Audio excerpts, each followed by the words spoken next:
பல பேர் வந்து போகக்கூடிய சென்ட்ரல் லண்டன்ல ரொம்பவே பிஸியான ஏரியாவில் கடந்த புதன்கிழமை பட்டப்பகல்ல ஒரு சம்பவம் இடம்பெற்றிருந்தது. இது மிகப்பெரிய ஒரு அதிர்ச்சியை மக்கள் மத்தியில ஏற்படுத்தி இருக்கு. மக்களுக்கான பாதுகாப்பு அப்படின்னு பார்க்கும்போது இந்த பாதுகாப்பு உறுதிப்படுத்தப்பட்டதாக பிரித்தானியாவினுடைய புதிய அரசாங்கம் வாக்குறுதி அளித்திருந்தாலும் 4 பேர் மீது கத்திரிக்கோளால் தாக்குதல் நடத்தப்பட்டிருக்கு அப்படின்ற ஒரு தகவல் கசிந்திருந்தது. இது சம்பந்தமா பார்க்கும்போது இதற்கான காரணம் என்ன அப்படின்றதையும் போலீசார் வெளியிட்டிருக்காங்க. இந்த சம்பவத்தில் ஒரு பெண் கைது செய்யப்பட்டிருக்கிறார். 4 ஆண்கள் மீது இந்த தாக்குதல் சம்பவம் இடம்பெற்றிருக்கு.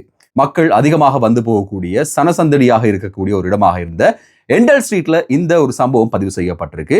சென்ட்ரல் லண்டன் அப்படின்னாலே ரொம்பவே ஒரு பயங்கரமான ஒரு இடமா இப்போ மாறிட்டு இருக்கு. காரணம் என்னன்னா, நமக்கான எதிரிகள் இருக்காங்க, இல்ல நாம டார்கெட் பண்ணப்பட்டிருக்கோம் அப்படின்னும் போது அதுல இருந்து தவிர்த்து கொள்றதுக்கான இல்ல வேண்டாத பிரச்சனைகளுக்குள்ள போகாம இருக்கிறதுக்கான ஏற்பாடுகளை நாம செய்யக்கூடியதாக இருக்கும். ஆனா எந்த காரணமுமே இல்லாம பொது இடங்கள்ல மக்கள் தாக்குதல்களுக்கு உள்ளாகும் போது அது மிகப்பெரிய ஒரு அச்சத்தை மக்கள் மத்தியில ஏற்படுத்துது.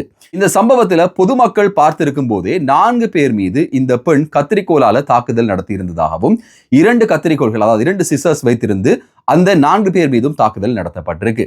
இந்த பெண்ணை பொறுத்தவரையில இந்த சம்பவத்திலிருந்து இந்த 4 பேரையும் காப்பாற்றுறதுக்காக சில பேர் முயற்சி செய்திருந்தாலும் கூட மிக ஆக்ரோஷமாக இந்த பெண் செயற்பட்டார் அப்படின்ற ஒரு தகவல் வெளியிடப்பட்டிருக்கு. உடனடியாக அந்த இடத்துல இருந்தவங்க போலீசாருக்கு போன் பண்ணியிருக்காங்க.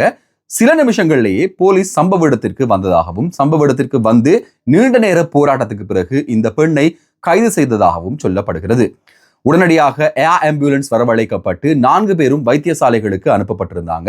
இதுல குறிப்பாக ஒருவருக்கு முதுகில் பலத்த காயம் ஏற்பட்டிருந்ததாகவும், இந்த கத்திக்குத்து சம்பவம் இடம்பெற்ற பிறகு அவர் கடைகளுக்குள்ள காயத்தோட ஓடினார் அப்படின்றதையும் அங்கிருந்த சாட்சிகள் போலீசாருக்கு தெரிவித்திருந்தது. கடந்த காலங்களோடு ஒப்பிடும்போது லண்டனை பொறுத்தவரையில குற்றவியல் சம்பவங்கள் இப்போ ஓரளவுக்கு குறைந்திருக்கு அப்படின்னு சொல்லப்படுகிறது. பிக் பாக்கெட் அப்படின்னு சொல்லப்படக்கூடிய வழிப்பறை கொள்ளைகள் இப்போது கட்டுப்படுத்தப்பட்டிருக்கு. போலீசார் மஃப்டிகள்ல சேவைகள்ல ஈடுபடுத்தப்பட்டிருக்காங்க. சாதாரண உடைகள்ல சாதாரண மனிதர்கள் மாதிரியே போலீசார் சேவைகள்ல ஈடுபடுத்தப்பட்டிருக்கிறதுனால ஓரளவுக்கு இந்த திருட்டு சம்பவங்கள் குறைய தொடங்கி இருக்கு. பைக்கில் வந்து மொபைல் போன்களை பறிக்கிறது போன்றான குற்றச்செயல்களும் வெகுவாக வீழ்ச்சி அடைந்திருக்கு. ஆனா இந்த கத்திக்குத்து சம்பவத்தினுடைய பின்னணி என்ன, இதுக்கான காரணம் என்ன அப்படின்றதுதான் கொஞ்சம் யோசிக்க வைக்குது. பொதுமக்களோட பொதுமக்களாக அன்றாடம் வேலைக்கு போயிட்டு வரும்போதோ இல்ல ஒரு நாட்டினுடைய பிரதானமான நகரத்துல இருக்கும்போதோ எந்த விதமான காரணங்களும் இல்லாம நாம தாக்கப்படக்கூடிய வாய்ப்புகள் இருக்கு அப்படின்றது மிகுந்த அச்சத்தை உண்டு பண்ணக்கூடிய ஒரு விஷயமாக மாறி இருக்கு. இந்த சம்பவத்துல ஈடுபட்டிருந்தவருக்கும் காயப்பட்ட 4 பேருக்கும் எந்த விதமான தொடர்புகளும் இல்லை அப்படின்றதோட இந்த பெண்ணானவர் மனநலம் பாதிக்கப்பட்டவர் அப்படின்ற ஒரு தகவலும் முதற்கட்டமாக வெளியிடப்பட்டிருக்கு. எந்தவித காரணமும் இல்லாம 2 கத்திரிக்கோள்களை வாங்கிட்டு சரமாரியாக தான் தேர்வு செய்த 4 பேர் மீது இந்த பெண் தாக்குதலை மேற்கொண்டிருக்காங்க. தாக்குதல் நடத்தப்பட்ட போது 4 பேரும் ஓட முயற்சித்ததாகவும், இந்த 4 பேரையும் கையில பிடிச்சிட்டு அவங்க கத்தியால குத்தினாங்க அப்படின்றதையும் சம்பவத்தை நேர்ல பார்த்தவங்க சொன்னதை அவதானிக்கக்கூடியதாக இருந்தது. போலீசார் எலக்ட்ரிக் கன் மூலமாக இந்த நபரை கைது செய்வதற்கு முயற்சி செய்திருந்தாங்க. அதுக்கு பிறகு ஓரளவு போராட்டத்துக்கு பிறகு இந்த பெண் கைது செய்யப்பட்டிருக்காங்க. இது மிகப்பெரிய அளவிலான ஒரு அதிர்ச்சியை ஏற்படுத்தி இருக்கு. சென்ட்ரல் லண்டன் அப்படின்றது பல பேர் வந்து போகக்கூடிய ஒரு இடம், நிறைய பேர் வேலைக்கு போகக்கூடிய ஒரு இடம், அதுவும் சிறுவர்கள், குழந்தைகள், பாடசாலை மாணவர்கள் கூட அதிகமாக புழங்கக்கூடிய ஒரு இடம். இந்த மாதிரி இடங்கள்ல இப்படியான தாக்குதல் சம்பவங்கள், இப்படியான வன்முறைகள் இடம்பெறுகிறது அப்படின்றது வந்து தேசிய பாதுகாப்புக்கு ஒரு அச்சுறுத்தலாக இருக்கு அப்படின்ற வகையிலையும் இப்போது போலீசார் இன்னும் பல தேடுதல் நடவடிக்கைகளை மேற்கொண்டிருக்காங்க. இந்த கத்திரிகள் மற்றும் ஆபத்தான பொருட்கள் வாங்கும் போது அதற்கான ரெகுலேஷன்ஸை அதிகரிப்பது தொடர்பாகவும் இப்போது பேச்சுவார்த்தைகள் நடைபெற்று வருது. இது மிக முக்கியமான ஒரு விடயமா பார்க்கப்படுது. யூகேயினுடைய பல இடங்களிலையும் இந்த கத்தி போன்ற ஆபத்தான பொருட்கள் வாங்குவதற்கான ரெகுலேஷன்ஸ் புதிதாக அறிமுகப்படுத்தப்பட வேண்டும் அப்படின்ற ஒரு கோஷம் நீண்ட நாட்களாக தெரிவிக்கப்பட்டு வருகிறது. இந்த சம்பவத்தில் கைது செய்யப்பட்ட பெண் நீதிமன்றத்தில் ஆஜர்படுத்தப்பட இருப்பதாகவும், இவருடைய மனநிலையை கருத்தில் கொண்டு தீர்ப்புகள் எந்த விதமாகவும் இருக்கலாம் அப்படின்றதும் முதற்கட்ட விசாரணைகளில் இருந்து போலீசாரால் தெரிவிக்கப்படுகிறது. 1 in 1 out திட்டத்தின் மூலம் பிரான்சுக்கு நாடு கடத்தப்பட்ட 1037 பேரில் 50 பேர் மறுபடியும் பிரித்தானியாவுக்கு வந்திருப்பதாக இப்போது தரவுகள் கிடைக்கப்பெற்றிருக்கு. 1 in 1 out திட்டம் பிரான்சுக்கும் பிரித்தானியாவுக்கும் இடையில் அறிமுகப்படுத்தப்பட்ட போது பிரான்ஸ்ல இருந்து சட்டவிரோதமாக வருபவர்களுக்கு அவர்களை மீண்டும் பிரான்சுக்கு அனுப்பக்கூடிய ஒரு திட்டத்தை பிரித்தானிய அரசாங்கம் மற்றும் பிரான்ஸ் அரசாங்கம் இணைந்து செயற்படுத்தி இருந்தது. இந்த திட்டத்தில் அனுப்பப்பட்ட முதலாவது நபரே சில நாட்களுக்குள் பிரித்தானியாவுக்கு மீண்டும் பாதுகாப்பற்ற பயணங்களை மேற்கொண்டு வந்திருந்தார் அப்படின்றதுனால இது குறித்து ஹோம் ஆபீஸ் ஒரு விசாரணையை ஆரம்பித்திருந்தது. இதுவரை காலமும் 1037 பேர் அனுப்பப்பட்டு அந்த 1037 பேரில் 50 பேருக்கும் மேற்பட்டவர்கள் மறுபடியும் பிரித்தானியாவில் இருக்கிறார்கள் அப்படின்ற ஒரு திடுக்கிடும் தகவல் வெளியிடப்பட்டிருக்கு.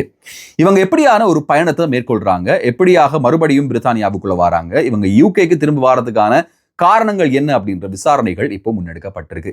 ஏற்கனவே பிரான்சுக்கு திருப்பி அனுப்பப்பட்டவர் பிரித்தானியாவுக்கு திரும்பிய போது அவர்கிட்ட இந்த கேள்வி கேட்கப்பட்டது, என்ன காரணத்துக்காக நீங்க மறுபடியும் யூகே சூஸ் பண்றீங்க அப்படின்ற ஒரு விஷயம் கேட்கப்பட்டது. இதுக்கு இவங்களால கொடுக்கப்பட்ட காரணம் என்ன அப்படின்னா, பிரித்தானியா இன்னும் ஒரு பாதுகாப்பாக உணரக்கூடியதாக இருக்கு, பிரான்ஸ்ல எங்களுக்கான சரியான வசதிகள் கிடையாது, அதே நேரம் பிரான்ஸ்ல இந்த ஆட்கடத்தல்காரர்கள் மூலமாகத்தான் நாங்க யூகே வந்திருந்தோம், அவர்களுடைய கெடுபிடி, அவர்களுடைய சிக்கல்கள், அவர்களுடைய பழைய பகைகள், இப்படியான பல விஷயங்கள் இருக்கிறதுனால இந்த ஒரு வயலன்ஸால பாதிக்கப்பட்டவங்க அப்படின்ற காரணத்தினாலும் பிரித்தானியாவினுடைய குடியுரிமை எங்களுக்கு வேணும் அப்படின்றதையும் இவங்க சொல்லக்கூடியதை அவதானிக்கக்கூடியதா இருக்கு. இது இப்படி இருக்கும்போது இந்த 50 பேரையும் தேடிய ஒரு நடவடிக்கை மேற்கொள்ளப்பட்டிருக்கு. இவங்களுக்கு ஹியூமனிடேரியன் அடிப்படையில் பிரித்தானியாவில் தங்குவதற்கான ஏற்பாடுகள் கொடுக்கப்படுமா அல்லது மீண்டும் இவர்கள் பிரான்சுக்கு நாடு கடத்தப்படுவார்கள் அப்படின்றத பொறுத்திருந்து பார்க்க வேண்டியதா இருக்கு. யூகே முழுவதும் எடை குறைப்புக்காக ஜாப்ஸை பயன்படுத்துறது நீண்ட காலமாக நடைமுறையில இருந்து வந்தது.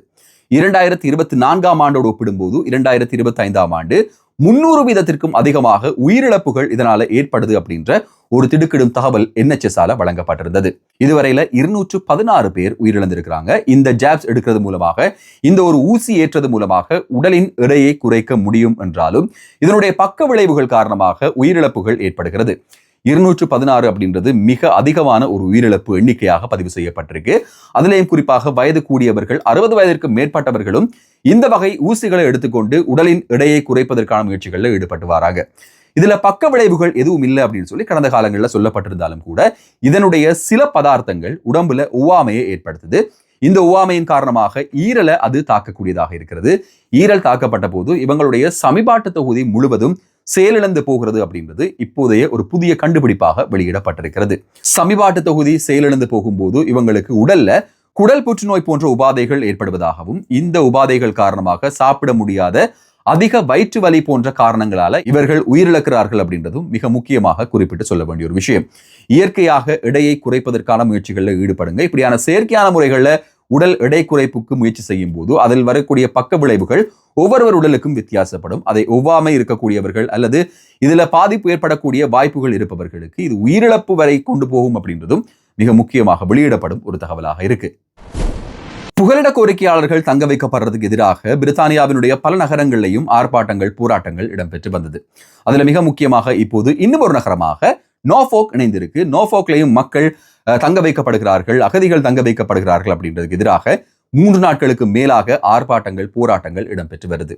இதுல போலீசாருக்கும் பொதுமக்களுக்கும் இடையில கலகங்கள் ஏற்பட்டிருக்கு. இந்த கலகங்கள்ல போலீசாரை கடித்தார்கள் அப்படின்ற அடிப்படையில 2 பேர் கைது செய்யப்பட்டிருக்காங்க. அகதி அந்தஸ்து கோரியிருப்பவர்களுக்கு மக்களோடு மக்களாக தங்க வைக்க கூடாது அப்படின்றதுக்காக பிரித்தானியாவினுடைய பல நகரங்கள், குறிப்பாக ஷெஃபீல்டு, அதே நேரம் ஸ்காட்லாண்டினுடைய பல நகரங்கள், இப்படியான நகரங்கள்ல பல்வேறு தரப்பட்ட போராட்டங்கள் ஏற்பாடு செய்யப்பட்டிருந்தது. இந்த மக்களுடைய கோரிக்கை அரசாங்கத்தால நிராகரிக்கப்பட்டது அப்படின்ற குற்றச்சாட்டும் அரசாங்கத்தின் மீது வைக்கப்பட்டிருந்தது. நோர்ஃபோக் இதுல இணைந்திருந்து இப்போது அது 3 நாட்களுக்கு மேலாக ஒரு ஆர்ப்பாட்டமாக உருவெடுத்திருக்கு அப்படின்றது கொஞ்சம் யோசிக்க வேண்டிய விடயமாக மாறி இருக்கு.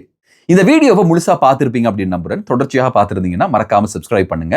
இந்த வீடியோக்கு லைக் பண்ணுங்க. உங்க நண்பர்களோடையும் இந்த சேனல் மற்றும் வீடியோவை பகிர்ந்து கொள்ளுங்க.